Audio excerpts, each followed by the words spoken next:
Hello friends, मेरा नाम आकांक्षा है and I am associated with being orator as training adviser.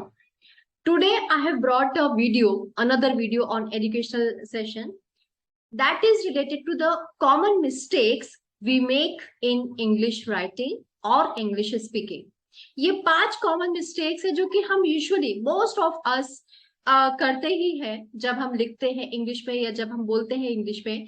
So I thought to share the correct usage so that you will have those errors in your mind and you will correct them when needed. Okay, so let's start. So these are the 5 mistakes which I wanted to share with you. First is past tense. Okay. So how past tense में कैसे problem होती है? Generally जो past tense होता है वो होता है जब हम किसी इंसिडेंट के बारे में बात करते हैं, जब हम किसी पुरानी स्टोरी की बात में करते हैं कि वो इंसिडेंट भी हो चुका है और वो स्टोरी भी खत्म हो चुकी है, उस केस में हम पास्ट टेंस यूज करते हैं और specifically past simple tense use करते हैं. पास्ट सिंपल बनाते समय हमें सिर्फ ये ध्यान रखना है कि एक्शन वर्ब जो भी हम एक्शन कर रहे हैं उस वर्ब का सेकेंड फॉर्म यूज होता है. करेक्ट. जैसे फॉर एग्जाम्पल आई रन, तो पास्ट टेंस में वो क्या हो जाएगा? आई रैन, रन रैन रन. यदि आपको याद हो तो पास्ट पार्टिसिपल उसका सेकेंड फॉर्म होता है, दैट इज V2 फॉर्म. दूसरा एग्जाम्पल होता है एक दूसरा एग्जाम्पल है आई राइट, उसका पास्ट टेंस क्या हो जाएगा? I wrote. Road is nothing but past participle form. तो अब एग्जाम्पल देखते हैं कि लोग गलती क्या करते हैं. Okay, I take first example first. देखिए, रॉन्ग यूसेज है I was went to market. इसका मतलब क्या हुआ?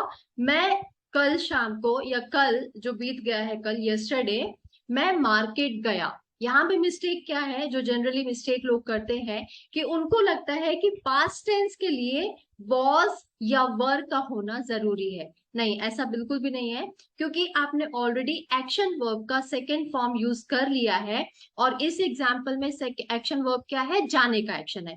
तो जाने को इंग्लिश में क्या बोलते हैं? गो बोलते हैं. और गो का सेकेंड फॉर्म क्या है? वेंट. तो सही यूसेज क्या होना चाहिए?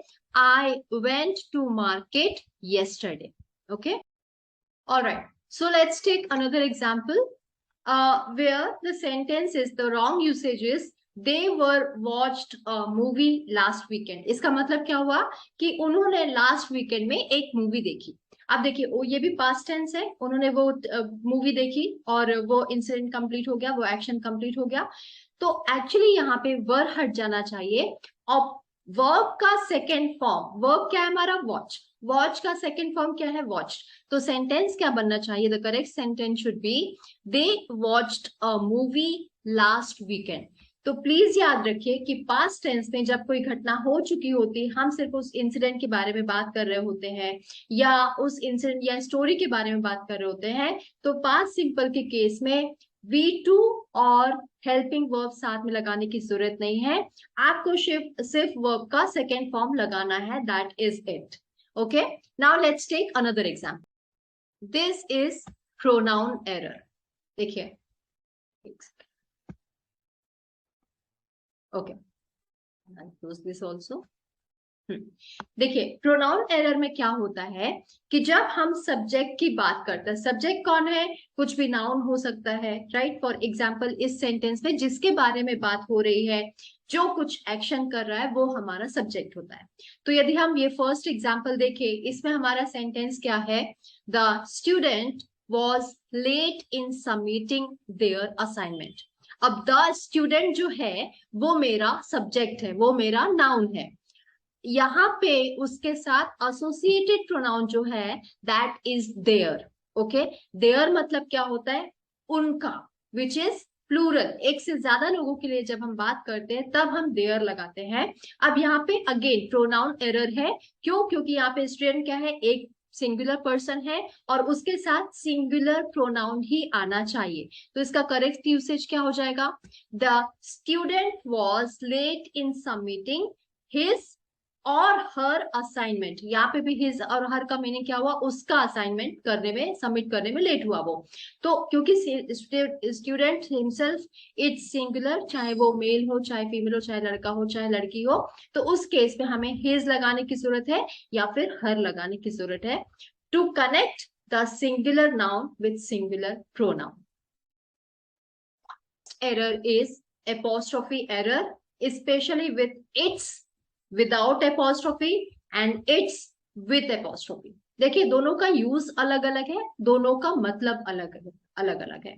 जब हम इट्स विदाउट एपोस्ट्रोफी लगाते हैं, इसका मतलब है इसका, उसका, राइट। जैसे मैं यदि अपने कुत्ते की बात करूं तो मेरे कुत्ते का बेल्ट, तो इट्स बेल्ट, ओके। और यदि मैं विथ एपोस्ट्रोफी के साथ बात करूं तो this is the shortcut of it is, okay. तो जैसे मुझे फर्स्ट एग्जांपल देखे, ये है without apostrophe, okay, sorry with apostrophe. तो पहला एग्जांपल है it's been a year since the last time they met. ये सेंटेंस एक्चुअली क्या है, it is been a year since the last time they met. इसका मतलब क्या है कि पूरे 1 साल हो चुके हैं जब से वो लोग लास्ट टाइम मिले थे।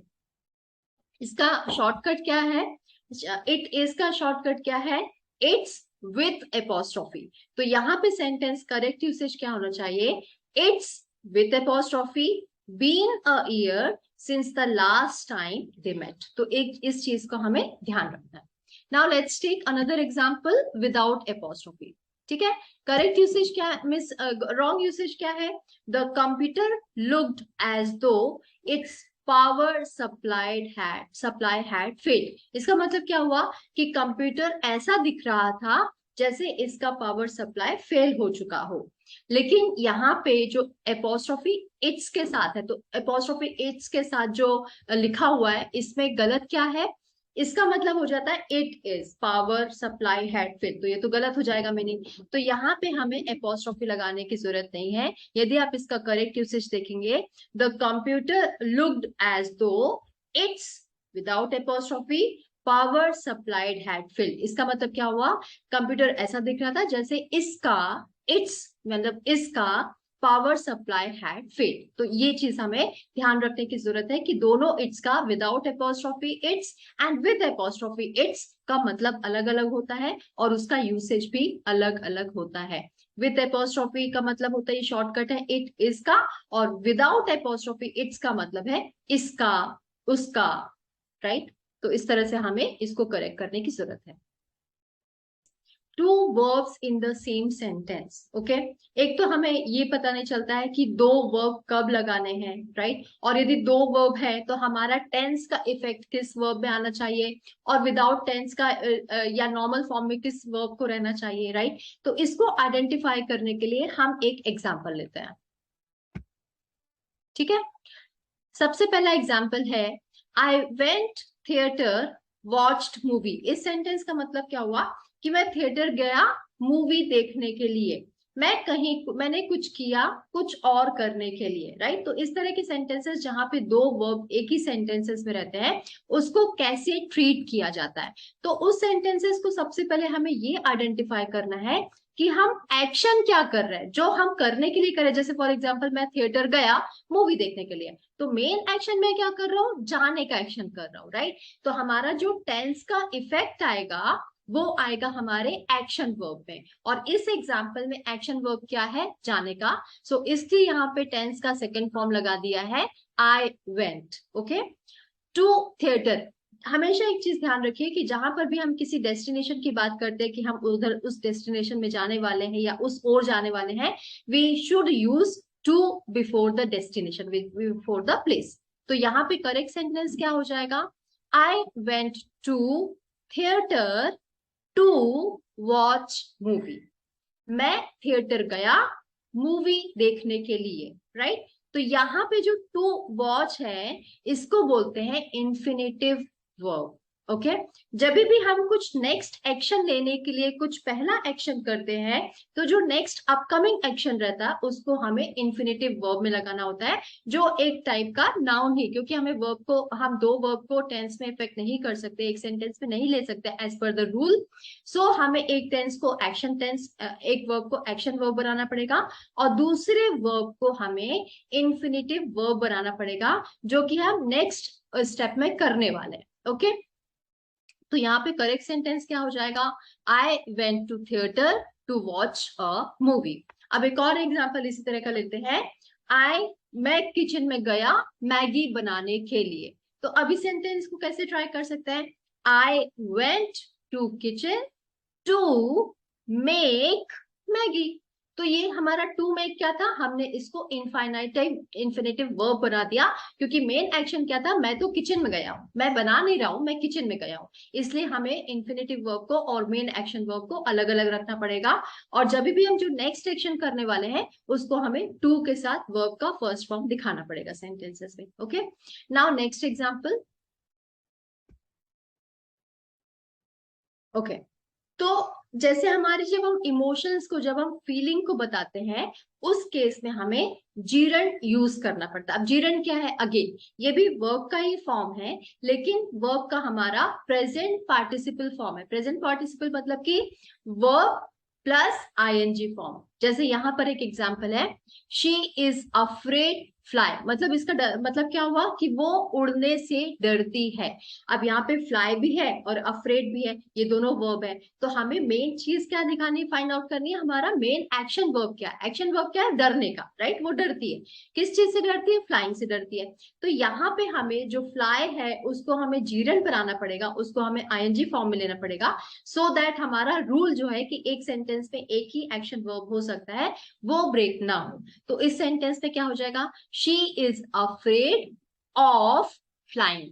एक और चीज आप हमेशा ध्यान रखिए कि जब भी वर्ब के पहले टू आता है, जो कि इन्फिनेटिव वर्ब होता है, उसके बाद हमेशा, टू के बाद हमेशा वर्ब का फर्स्ट फॉर्म लगता है। उसके अलावा जितने भी प्रीपोजिशन है, जैसे ऑफ है, फ्रॉम है, फॉर है, ये सारे के, इन सारी प्रीपोजिशन के बाद यदि कोई वर्ब लगता है तो उसका आईएनजी फॉर्म ही लगना चाहिए। टू के साथ हमेशा वर्ब का फर्स्ट फॉर्म आएगा, राइट? तो इसमें यदि मैं एग्जांपल देखूं तो शी इज अफ्रेड ऑफ, किस चीज का डर है उसको? She is afraid of flying. तो ये इसका करेक्ट यूसेज हुआ।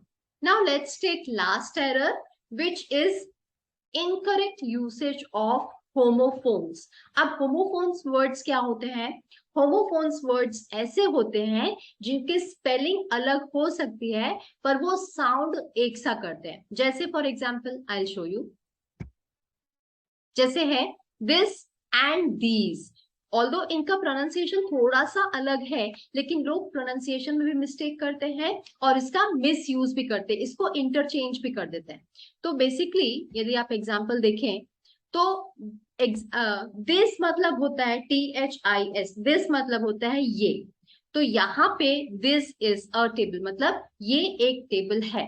दीज का मतलब होता है ये सारे। जब दिस को, THIS को प्लूरल के लिए यूज करना होता है तो हम यहाँ पर दीज लगाते, THESE। तो यहाँ पे एग्जाम्पल क्या हुआ? जब हमें एक से ज्यादा टेबल्स के लिए बात करनी है तो हम बोलेंगे दीज आर टेबल्स। तो यहाँ पे दिस का यूज एक सिंगुलर के लिए होता है और दीज का यूज प्लूरल के लिए होता है। Next example, here and hear. Here का मतलब होता है HERE। हेयर का मतलब होता है यहाँ। For example, here is your book, तुम्हारी बुक यहाँ पर है। HEAR, here. हियर मतलब होता है सुनना। Can you hear some voice, क्या तुम कुछ आवाज सुन सकते हो? तो इसलिए यहाँ पे हेयर और हियर का मीनिंग अलग अलग होता है और स्पेलिंग भी अलग अलग होता है। तो ये साउंड थोड़े बहुत सिमिलर करते हैं। देयर एंड दे आर, ये भी एक इश्यू आता है इसमें भी, क्योंकि देखिए मैं आपको बताती हूँ। देयर इज माई हाउस, ये THERE, देयर का मतलब क्या होता है? वहां मेरा घर है। THERE मतलब वहां। नेक्स्ट है THEIR, THEIR मतलब उनका, उन सब का। तो इट इज देयर कार, ये उनकी कार है। तो यहाँ पे मतलब अलग है, मीनिंग अलग है, इसलिए यूसेज भी अलग होना चाहिए। THEY एपोस्ट्रोफी RE, ये अगेन एपोस्ट्रोफी का ही एग्जाम्पल है, जिसमें कि इसका शॉर्टकट है दे आर, का शॉर्टकट है there. They apostrophe RE. So they are living in Delhi. इसका apostrophe के साथ इसका pronunciation same वैसे there ही होता है, लेकिन इसको बोला क्या जाता है, they are living in Delhi. तो इस तरह से इसका अलग अलग यूसेज है जो कि होमोफोन्स है, लेकिन उसका करेक्ट यूसेज करिए विथ मीनिंग. तो मीनिंग निकाल के आप करेंगे विथ राइट स्पेलिंग तो आपका सेंटेंस हमेशा सही होगा. I hope you find this video useful and you will not make such mistakes again. You will understand the logic, you will understand the correct usage, and then you can write the correct English or speak correct English. With that, please subscribe and share this channel if you like this, and I will come up with such more videos so that I can help you to improve your communication skills. Thank you so much and take care of yourself.